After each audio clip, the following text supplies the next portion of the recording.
ससुराल एक मंदिर। ससुराल खराब ही होता है। सास बहू की कभी पट ही नहीं सकती और पूरे ससुराल में सिर्फ पति ही अपना होता है। इस सोच के साथ रमा अपने ससुराल जाती है।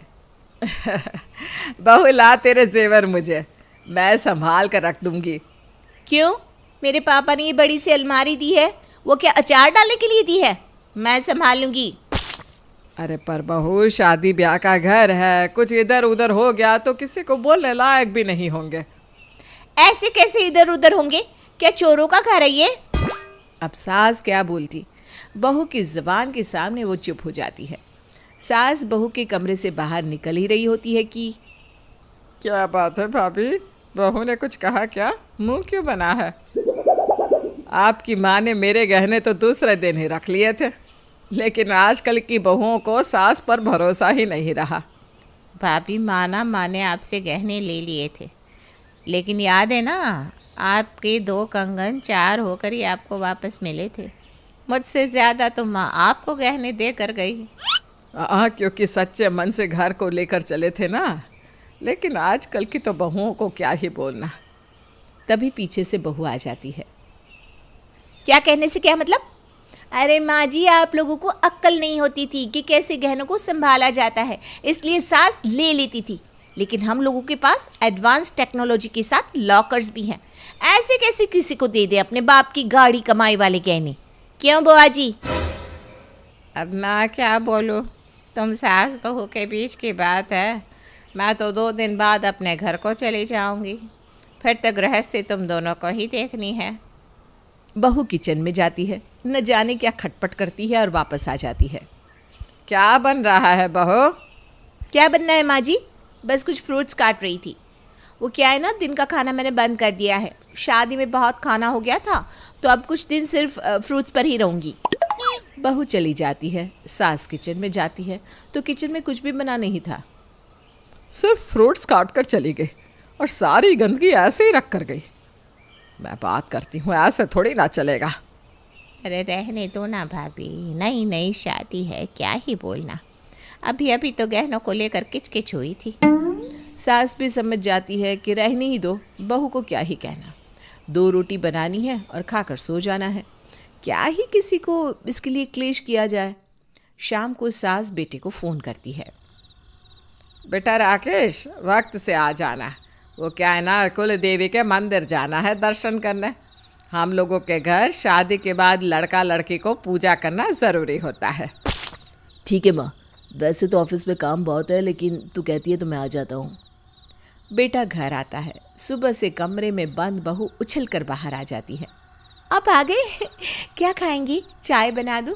शाम हो गई है, सर दर्द हो रहा होगा ना आपका? हाँ, चाय तो चाहिए। इनफैक्ट सभी को चाय पीनी होगी।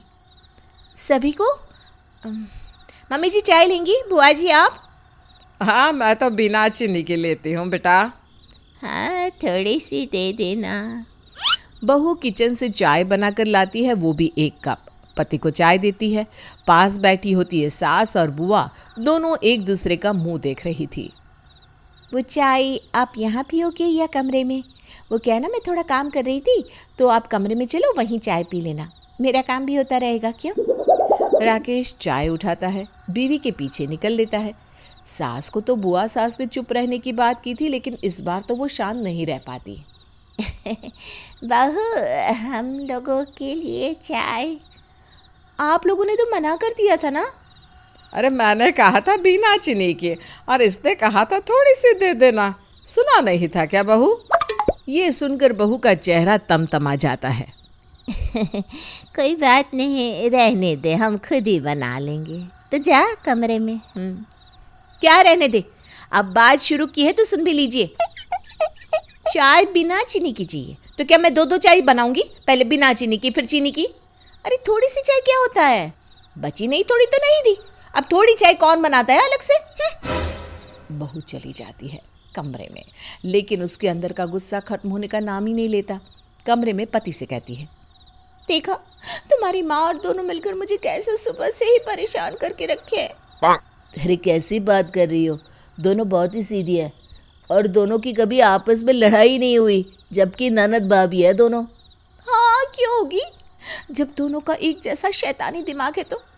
अरे दोनों मेरे गहने छीन रही थी, मैंने तो धक्का दिया और गहनों को लॉकर में रख दिया। क्या बात कर रही हो? उन लोगों को तो गहने का बिल्कुल क्रेज ही नहीं है। तो क्या मैं झूठी हूँ? नहीं नहीं, मैं झूठी हूँ, है ना?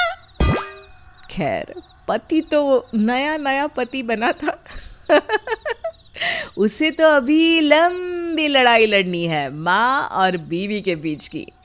वो तो हमारी कहानी में कहीं है ही नहीं। हमारी कहानी तो है, मैंने क्या बुरा किया था बोलो? इन लोगों को कहा कि शरीर तुम लोगों का भारी हो रहा है, थोड़ा फ्रूट्स खाया करो, लेकिन उल्टा मुझे पर चढ़ गई दोनों। अब तुमको झूठ लग रहा होगा, तुम्हारे सामने की बात है। मैंने चाय के लिए पूछा था कि नहीं, पूछा था कि नहीं, लेकिन उसमें भी मैं ही गलत देखा। हाँ, चाय के लिए तो पूछा था तुमने, मैंने सुना था। अब बीवी झूठ मूठ का रोना रोती है अरे मेरे लिए तो न जाने कहाँ कहाँ से रिश्ते आ रहे थे, वो तो मुझे तब भागे तो। अरे नहीं नहीं, मुझे तो तुम भी बहुत प्यारी लगी थी, मैं क्या ही बोलूं। पर मेरी माँ ना ऐसी नहीं है, हो सकता है बुआ उन्हें सिखा रही हो। देखो मैं तो नहीं हूँ, मैं तो अच्छा सोच कर ही आई थी, लेकिन यहाँ तो अच्छा जैसा कुछ दिख ही नहीं रहा। तभी सास की आवाज़ आती है, बहू, राकेश, अगर बात हो गई हो तो चले, देर हो रही है। दोनों बाहर निकलते हैं। कार में जैसे ही बैठने की बात आती है, माँ तू पीछे वाली सीट में बैठ जा। वो क्या है ना, रमा को पीछे बैठने पर उल्टी आती है। अरे बेटा, घबराहट तो मुझे भी होती है, चल कोई बात नहीं। हाँ, पीछे बैठ जाते हैं भाभी। वो क्या है ना, दोनों को आगे ही बैठने दो, बातचीत करनी होती है, कहाँ बेचारा बार बार पीछे देखेगा। सास ननद के साथ पीछे बैठ जाती है और बहू तन कर आगे ऐसे बैठती है जैसे न जाने कौन सी गद्दी मिल गई हो। सास पीछे बड़बड़ाती रही। बहू समझ रही थी कि सास को अपनी हार बर्दाश्त नहीं हो रही, इसी बात से वो खुश थी। बुआ सास भी मन में सोच रही थी कि जल्दी से पूजा पाठ की रस्म खत्म हो जाए और वो अपने घर चली जाए। खैर, इन्हीं सब सोच के बीच कुल देवी की पूजा होती है और सभी घर आ जाते हैं। बहू, खाने में खिचड़ी ही बना लेना, वो क्या है ना, थकान लग रही है, क्या अब रोटी बनाने बैठेगी। ओहो माँ जी, माफ़ करें, मुझसे तो खाना वाना होने से रहा, जिसे जो खाना है खा ले और बचा कुछ मुझे भी खिला देना। वो क्या है ना, हिम्मत ही नहीं है किचन की शक्ल देखने की भी। बहू तो अलसा कर कमरे में चली जाती है। सास बेटे को घूरती है, लेकिन वो भी क्या करता।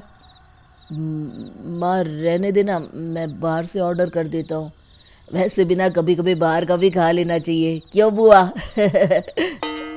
बुआ तो समझ रही थी कि क्यों बाहर का खाना खाना चाहिए। बाहर से खाना आ जाता है, सारा घर खा पी कर कमरे में, और फिर सुबह। बहू, चाय नहीं बनाई? बुआ सास हाथ में चाय लेकर आती है। भाभी, मैं ना निकलूँगी आज, वो क्या है ना, घर भी देखना है, कब से छोड़ कर आई हूँ। अरे तू कहाँ जा रही है? मेरा मन नहीं लगेगा। क्यों नहीं लगेगा? पहले तो अकेली थी, अब तो बहू भी आ गई। यही तो रोना है, अकेले रहने में अकेलापन नहीं लगता, लेकिन जब कोई साथ रहता है और बात नहीं करता तो अकेलापन खलता है। भैया के चले जाने के बाद आपने इस घर को मंदिर की तरह रखा भाभी, लेकिन बहू के तेवर ऐसे लगते हैं जैसे उसे पसंद ही नहीं कि उसके सिवा घर में कोई और भी रहे। कहानी यहीं खत्म होती है, क्योंकि ना बहू सुधरती है और ना ही सास ये समझ पाती है कि वो किसी और घर से आई है।